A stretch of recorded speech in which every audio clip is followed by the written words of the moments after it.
నమస్తే BCM news తో మీ ముందున్నది ఆనంద్ రాజ్ కుమార్. ఈనాటి వార్తల్లోని ముఖ్యాంశాలు. గత పాలనలో రైతులను నెట్టేట ముంచేసి ఇప్పుడు నీతులు మాట్లాడటం సిగ్గుచేటు. మాజీ సీఎం జగన్ పై తీవ్ర స్థాయిలో ధ్వజమెత్తిన మంత్రి అచ్చెన్నాయుడు. రాష్ట్రానికి పెట్టుబడులు రాకుండా జగన్ బెదిరిస్తున్నారన్న మంత్రి టీజీ భరత్. పెట్టుబడిదారుల ఆత్మస్థైర్యం దెబ్బతీసేలా వ్యవహరిస్తున్నారని ఆగ్రహం. ప్రజలను మభ్యపెట్టడం చంద్రబాబు మానుకోవాలన్న వైసీపీ కడప జిల్లా అధ్యక్షుడు రవీంద్రనాథ్ రెడ్డి. మెడికల్ కాలేజీల ప్రైవేటీకరణను అడ్డుకుంటామని హెచ్చరిక.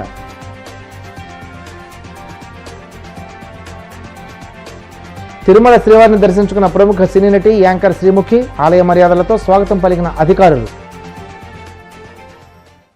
5 ఏళ్ల పాలనలో రైతులను నిండా ముంచి రాష్ట్రాన్ని కుక్కలు చింపిన విస్తరలా మార్చిన మాజీ ముఖ్యమంత్రి జగన్కు ఇప్పుడు రైతుల గురించి మాట్లాడే నైతిక హక్కు లేదని వ్యవసాయ శాఖ మంత్రి కింజరపు అచ్చెన్నాయుడు తీవ్రస్థాయిలో ధ్వజమెత్తారు. యూరియా కొరత, అవినీతి అంటూ జగన్ చేస్తున్న ఆరోపణ పచ్చి అబద్ధమని, ఆయనకు కనీస అవగాహన కూడా లేదని మండిపడ్డారు. మంగళగిరి టీడీపీ కేంద్ర కార్యాలయంలో ఏర్పాటు చేసిన మీడియా సమావేశంలో మాట్లాడుతూ జగన్పై తీవ్ర విమర్శలు గుప్పించారు.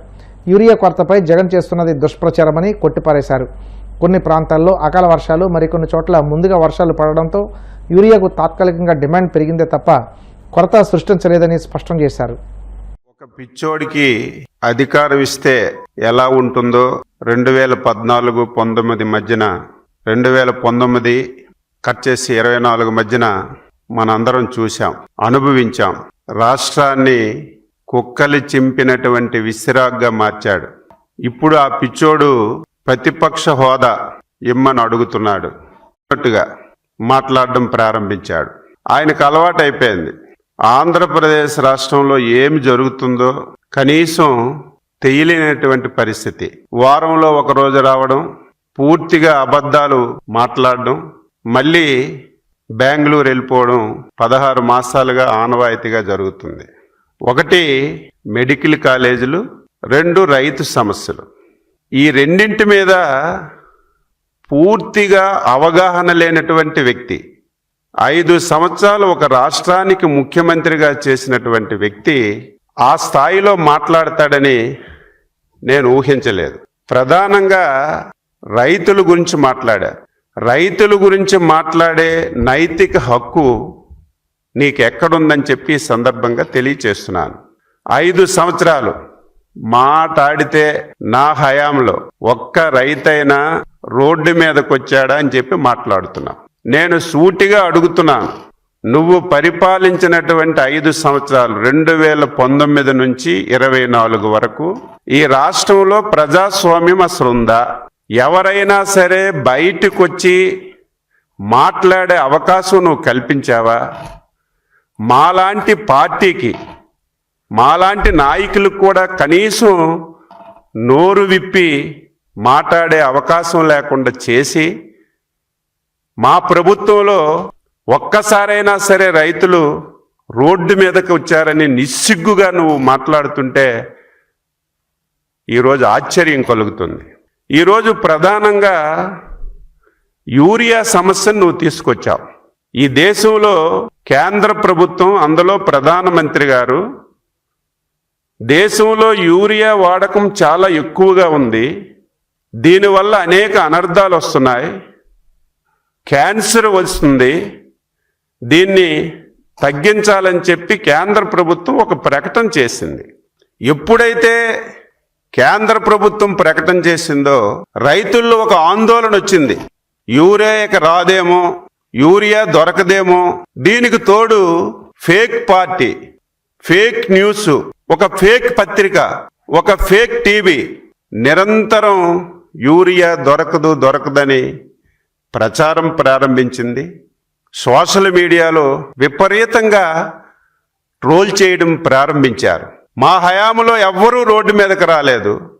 ఎన్డీఏ ప్రభుత్వం ఆధ్వర్యంలో, చంద్రబాబు గారి నాయకత్వంలో యూరియా దొరకడం లేదు, రైతులు అల్లాడిపోతున్నారని నిస్సిగ్గుగా మాట్లాడుతున్నాడు. నిన్న చూస్తే రక్తం మరిగింది. పచ్చి అబద్ధాలు. నిన్న కొన్ని పత్రికా ఫోటోలు చూపించాడు, కొన్ని వీడియోలు చూపించాడు. ఏ ఫోటోలవి, ఏ వీడియోలవి? నీ పాంప్లెట్ సాక్షి పేపర్లో వేసినటువంటి ఫోటోలు వీడియోలు చూపించి ఆంధ్ర రాష్ట్రంలో ఉన్నటువంటి రైతులకి తప్పుదారి చెప్పాలని నువ్వు ప్రయత్నం చేశావు. నీ ప్రయత్నాన్ని ప్రజలు నమ్మే పరిస్థితి లేదు అని చెప్పి ఈ సందర్భంగా తెలియజేస్తున్నాను. ఎక్కడ సమస్య రాకుండా యూరియా ఇస్తుంటే దీన్ని విమర్శిస్తున్నా. నిస్సిగ్గుగా పచ్చకామర్ల వాళ్ళకి పచ్చగా కనిపిస్తారు. నీ పుట్టుకే అవినీతి, నీ పార్టీయే అవినీతి. అధికారం లేనప్పుడు లక్షల కోట్లు, అధికారం వచ్చిన తర్వాత అధికారాన్ని ఉపయోగించుకొని రాష్ట్రాన్ని మొత్తం లూటీ చేసి ఈరోజు నీ అవినీతి అంతా బయటపడుతుంటే యూరియా మీద 250 కోట్లు అవినీతి జరిగిందని నిస్సిగ్గుగా మాట్లాడుతుంటే నీకు ఆ పిచ్చుందని అందరికి ఉందనుకుంటావా? రైతుకి ఇచ్చిన దాని మీద ఎవరైనా సరే తప్పు చేస్తారా, అవినీతి చేస్తారా అని చెప్పి ఈ సందర్భంగా తెలియజేస్తారు. రాష్ట్రానికి పెట్టుబడులు రాకుండా వైసీపీ అధినేత జగన్ బెదిరిస్తున్నారని మంత్రి టీజీ భరత్ ఆరోపించారు. ప్రభుత్వ వైద్య కళాశాల టెండర్లలో కాంట్రాక్టర్లు ఎవరూ పాల్గొనవద్దని బెదిరించడం ఇందులో భాగమేనని విమర్శించారు. రాష్ట్ర సచివాలయంలో మీడియాతో మాట్లాడుతూ కూటమి ప్రభుత్వం హామీ ఇచ్చినట్లు 20 లక్షల ఉద్యోగాలు ఇచ్చేస్తుందనే భయంతో జగన్ తన పత్రికలో అబద్ధాలు వ్రాయిస్తున్నారని ధ్వజమెత్తారు. పెట్టుబడిదారుల ఆత్మస్థైర్యం దెబ్బతీసేలా జగన్ ప్రయత్నిస్తున్నారని, రాష్ట్రానికి పరిశ్రమలు తీసుకొచ్చేందుకు సీఎం చంద్రబాబు నిరంతరం శ్రమిస్తున్నారని, రాష్ట్రానికి 11 లక్షల కోట్ల పెట్టుబడులు వస్తున్నాయని అన్నారు. మనము ప్రాజెక్ట్స్ తెచ్చేదానికి ఎన్నో రకాలుగా కష్టపడుతున్నాం. ఒక పక్క చంద్రబాబు గారు కానీ, నారా లోకేష్ గారు కానీ, శాఖలో నేను కానీ, మా దగ్గర ఉండే టీం కానీ, ఇదే కాకుండా ఎకనామిక్ డెవలప్మెంట్ బోర్డ్ అని చెప్పి లాస్ట్ గవర్నమెంట్లో అది తుంగలో తొక్కేశారనమాట. పనికిరాన్ డెవలప్మెంట్ బోర్డ్ చేసేశారు. 10 లోపల మనుషుల్ని పెట్టేసి దాన్ని జీరో చేసి పెట్టారు. మన గవర్నమెంట్ వచ్చిన తర్వాత economic development board will work for all portfolios అని చెప్పి అది పెట్టడం జరిగింది. నేనేమంటున్నా అంటే ఒక్కొక్క ప్రాజెక్ట్ తేవాలంటే అంత ఆషామాషి కాదండి. It is so difficult. 90sలో ఉన్నట్లు కాదండి. ఇప్పుడు ప్రతి స్టేట్ కూడా హైలీ కాంపిటేటివ్. ఒక ప్రాజెక్ట్ ఏదైనా తేవాలా అంటే చాలా కష్టపడాలా, వాళ్ళకు ఒక కాన్ఫిడెన్స్ బిల్డ్ చేయాలా, రాయితీలు ఇవ్వాలా, వాళ్ళకి లాజిస్టికల్గా ఏమేమి సపోర్ట్ చేయగలుగుతామో అవన్నీ చేస్తేనే ఆ ప్లాంట్ కన్ఫర్మ్ అయ్యేదానికి అవకాశం ఉంటుంది. సో నేను అనేది ఎందుకు చెప్తున్నా అంటే మనకన్నా ఆదాయం ఉండే స్టేట్లు ఎక్కువ ఉన్నాయి, బాగున్నాయి. బట్ ఇక్కడ మన ఇండస్ట్రీస్ రావడం అంటే స్పెషల్ ఏమంటే చంద్రబాబు గారు లాంటి బ్రాండ్ అంబాసిడర్ అనుకోండి, మనకు ఒక బ్రాండ్ ఇమేజ్ ఉంది కాబట్టి we are able to get industries. Last గవర్నమెంట్లో చాలా ఎగ్జాంపుల్స్ ఉన్నాయి. ఒకటే మరీ నేను ఈ మధ్య కొత్తగా వినిండేది ఏమంటే మీకు గుర్తుంటుంది, వాళ్ళ గవర్నమెంట్ వచ్చిన వెంటనే పీపీఐని రద్దు చేయడం జరిగింది. పీపీఎల్ అంతా రద్దు చేస్తే ఫార్ ఈస్ట్లో ఉండే కంపెనీస్ అంతా ఒకసారి మీటింగ్ ఏదో చేసుకున్నారండి, హైదరాబాద్లోనో చెన్నైలో. మన రిప్రజెంటేటివ్ ఫ్రమ్ ఆంధ్రప్రదేశ్ పోయినారు, అధికారి ఎవరో పోతే వాళ్ళు లేపిచ్చి ఆ మీటింగ్ నుంచి బయటికి పంపించేసడం జరిగింది. That was the situation. ఆంధ్రప్రదేశ్కి ఎక్కడన్నా పోండి ఇండియాలో ఆంధ్రప్రదేశ్కి రావద్దని చెప్పే లెక్కలో వాళ్ళంతా ఆర్డర్సు వాళ్ళ ఇన్ఫర్మేషన్ ఇవ్వడం అట్లా జరిగిందనమాట త్రూ అవుట్ వరల్డ్. ఆంధ్రప్రదేశ్ అట్లాంటి పరిస్థితి నుంచి మనము ఫస్ట్ కాన్ఫిడెన్స్ బిల్డప్ చేసి పాలసీలు రిలీజ్ చేసి, పాలసీలు దాదాపు నాకు తెలిసి మన శాఖ కిందనే ఒక 5 పాలసీలు పైన ఉంటాయి. ఎంఎస్ఎంఈ అనుకోండి, ఇండస్ట్రియల్ అనుకోండి, పార్క్స్ పాలసీ, ఇట్లాంటివన్నీ. ఇది గైడ్ లైన్స్ కూడా ఇవ్వడం జరిగింది. మనం వాళ్ళ దాంట్లో పాలసీ ఇచ్చి ఇవి చేస్తామని గైడ్ లైన్స్ కూడా ఇవ్వలేదు ప్రీవియస్ గవర్నమెంట్లో. అంటే కొత్త కారు తెచ్చి వాళ్ళకి కీస్ ఇవ్వకుండా కారు పెట్టడం జరిగింది, కీస్ లేదు, ఆ పరిస్థితి ఉండేది. మేమేమో ఆ పాత పాలసీకి కూడా గైడ్ లైన్స్ ఇవ్వడం జరిగింది. సో ఇట్లా చాలా వేరియస్ థింగ్స్ వీ హీన్ డూయింగ్ అండి. ప్రమోషన్, ఒక్కొక్క ఇండస్ట్రీ తెచ్చేదానికి ఎంత కష్టపడుతున్నామో అనేది అది అర్థం చేసుకొని ఇంకా ఏమన్నా ఉంటే వాళ్ళు ప్రశ్నించేది ఏదైనా మేము దానికి జవాబు చెప్పేదానికి కష్టం ఉండాలి. కానీ నోటికి వచ్చింది వాళ్ళు రాయడము లేకపోతే చెప్పడము చాలా బాధాకరం. చంద్రబాబు గారు రమాదేవి గారికి సెకండ్ టర్మ్ ముఖ్యమంత్రి అయిన తర్వాత అక్కడ అలాట్మెంట్ చేశారు. 10,000 మంది ఉద్యోగాలు అక్కడ దేర్ జాబ్ జనరేషన్ అయిందండి. అలీప్ వాళ్ళకి వెంట పడుతున్నాం మేము. మా కర్నూలుకి రండి మేడం, ఆ కుప్పం కాకుండా అక్కడ కాకుండా మా కర్నూలులో కూడా డెవలప్ చేయండి, నేను వెంటబడుతున్నా. ఆమె మొన్న రీజనల్ వర్క్షాప్ కర్నూలులో జరిగితే నేను చాలా అంటే ఆ రోజే వచ్చింది news. So she was feeling very bad. ఏం సార్ మాకేం మీ దీంట్లో లాభం, పర్సనల్గా నేనేదో చేయాలా అని చెప్పి ఉద్దేశంతో రావడం. అంటే ఇట్లా డిమోరలైజ్ చేసే దాంట్లో ఉంటారండి. కంపెనీలు ముందుకు వస్తున్నాయంటే ఆనందపడాలా, లేకపోతే మేము ఎట్లా పనిచేయాలా, రియల్గా మేము ఏమేమి తప్పులు చేసినాము సరిదిద్దుకోవాలా, మేము అట్లీస్ట్ బాగుంటుంది మేము ఇక్కడ పాయింట్స్ చేసుకొని మాట్లాడాల్సింది పోయి రివర్స్గా రాయడం అనేది చాలా బాధాకరం. సో ప్రజలందరూ కూడా గమనించి స్టేబుల్ గవర్నమెంట్ని ఎప్పుడు బ్లెస్ చేస్తూ ఆ పేపర్ని ఆ ఛానల్ని బ్లాక్ లిస్ట్ చేస్తే బాగుంటుంది. సరైన వార్తలు రాసే పేపర్లు కానీ ఛానల్ని చూస్తే మీరు కూడా ఎడ్యుకేట్ అయ్యేదానికి అవకాశం ఉంటుంది. ప్రభుత్వ మెడికల్ కాలేజీలను ప్రైవేటీకరణ చేస్తే వైసీపీ అడ్డుకుంటుందని ఆ పార్టీ కడప జిల్లా అధ్యక్షుడు రవీంద్రనాథ్ రెడ్డి హెచ్చరించారు. ప్రజలకు మేలు జరగాలన్న ఆలోచనతో జగన్మోహన్ రెడ్డి ప్రతి జిల్లాలో ఒక ప్రభుత్వ మెడికల్ కాలేజీ నిర్మించారని, కూటమి ప్రభుత్వం ఈ కాలేజీలను ప్రైవేటు వ్యక్తులకు కట్టబెట్టాలని చూడటం దుర్మార్గమన్నారు. కడప నగరంలోని పార్టీ కార్యాలయంలో మీడియాతో మాట్లాడుతూ ప్రజల కోసం ప్రాణత్యాగానికైనా సిద్ధంగా ఉన్నామని, పేద ప్రజలకు మంచి చేసేందుకు ఎప్పుడు ముందుంటామన్నారు. సూపర్ 6 పథకాలు అమలు చేశామంటూ విజయోత్సవ సభ పెట్టడం సిగ్గుచేటని, ప్రజలను మభ్యపెట్టడం చంద్రబాబు మానుకోవాలని హితవు పలికారు. ఆంధ్ర రాష్ట్రంలో అవినీతి విలయ తాండవం చేస్తోంది. అవినీతి పరాకాష్ఠకు చేరింది. నిజంగా కూడా పూర్వమే తేలకా.comలో చంద్రబాబు నాయుడు గారి గురించి రాయడం జరిగింది. పూర్వం దాదాపు 15 ఏళ్ళ కింద 20 ఏళ్ళ కిందట అవినీతి చక్రవర్తి ఈయన, దేశంలో ఈయనకున్న ఆస్తులు ఎవరికీ లేవు, అత్యంత సంపన్నవంతుడు అని చెప్పేసి గతంలోనే చెప్పడం జరిగింది. సో ఈ రకమైన పరిపాలన, ఇంత దారుణమైన పరిపాలనను ఎప్పుడు ఎక్కడ ఎవరు చూసిండరు. స్వాతంత్రం వచ్చినప్పటి నుంచి బ్రిటిష్ కాలంలో ఉరివే చూసిండరు. ఇటువంటి దుర్మార్గమైన పరిపాలన.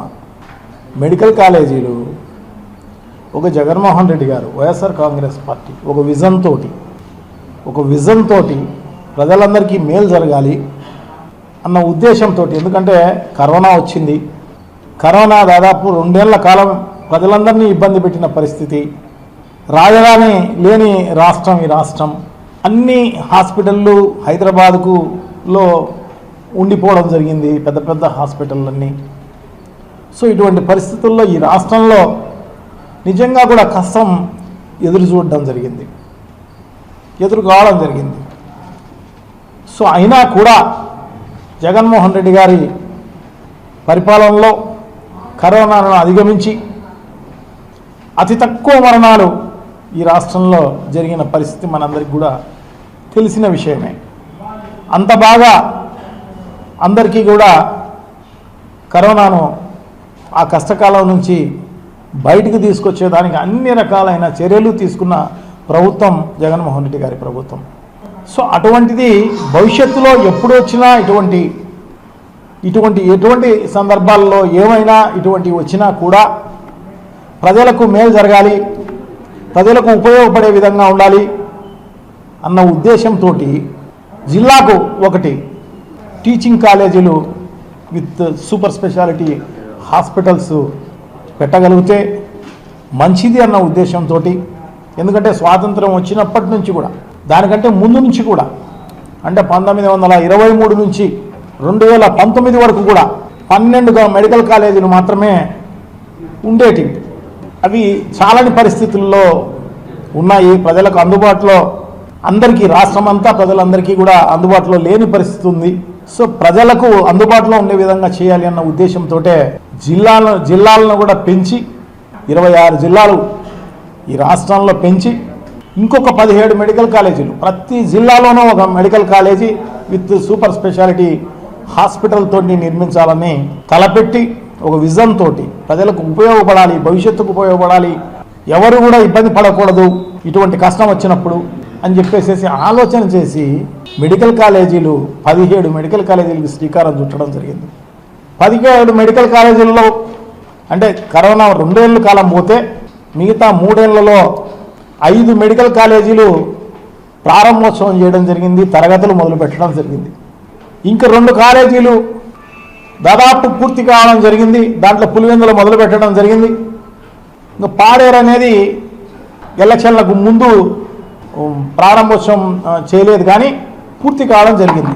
మరి దారుణంగా ఎన్ఎంసీ అనేది పులివెందుల మెడికల్ కాలేజీకి 50 సీట్లు ఇస్తే ఆ 50 సీట్లను కూడా వద్దు అని చెప్పి ప్రభుత్వం, ఈ దుర్మార్గమైన ప్రభుత్వం ఎందుకు ఎవరైనా కూడా రాష్ట్రంలో కాదు కదా భారతదేశంలో ఎక్కడ కూడా ఇటువంటి పరిస్థితి ఉండదు. ఇప్పుడు కాసేపు ప్రకటనలు.